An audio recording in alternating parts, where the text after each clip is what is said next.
Ang inyong lingkod, Dr. Eric Tayag, pangunahing nominee ng Hillpage Party List number 152 sa inyong balota. May pag-asa ngayon tayong lahat na tayo magkaroon ng out-of-pocket expense. Ibig sabihin, wala nang dudukutin sa bulsa. Ibig sabihin, matapos na magamit natin yung benepisyo sa PhilHealth, pamalaang lokal, Philippine Charity Sweep 6 Office at iba't ibang uri ng ayuda, ay makakaasa tayo na hindi na madadagdagan yung ating sakit sa bulsa. Ibig sabihin nun, sa pamamagitan ng health card, unlimited medical services ang makukuha natin. Subalit ito ay isusulong namin at gagawa kami ng batas para maisakatuparan yan.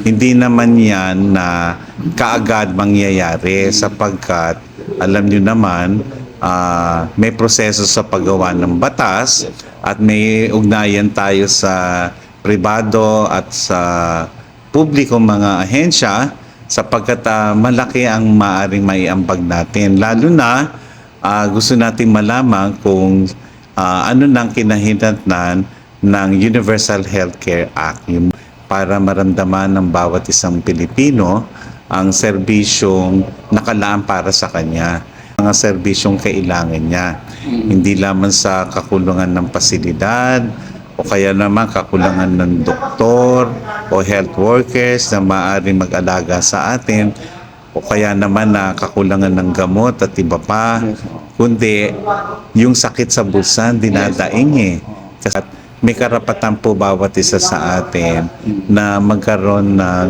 magandang serbisyo sa ating kalusugan. Pag nagkasakit ka ay goodbye pangarap, goodbye trabaho, goodbye edukasyon, goodbye sa lahat.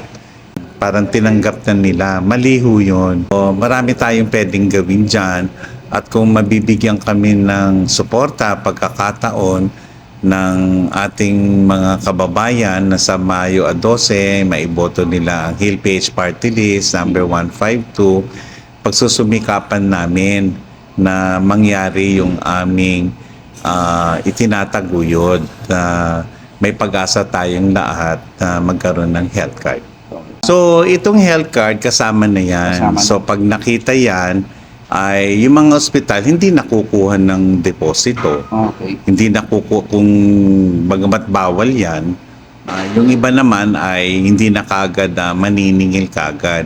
Kasi may nakita silang health card. Ibig sabihin, unahin muna yung serbisyo sapagkat sasagutin naman ng health card.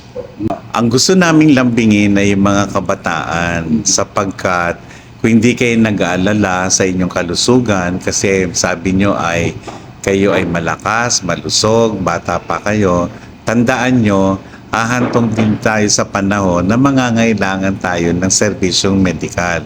Itong panawagan namin sa Mayo 12, kayo mga kabataan, iboto nyo ang 152 Hillpage Party List.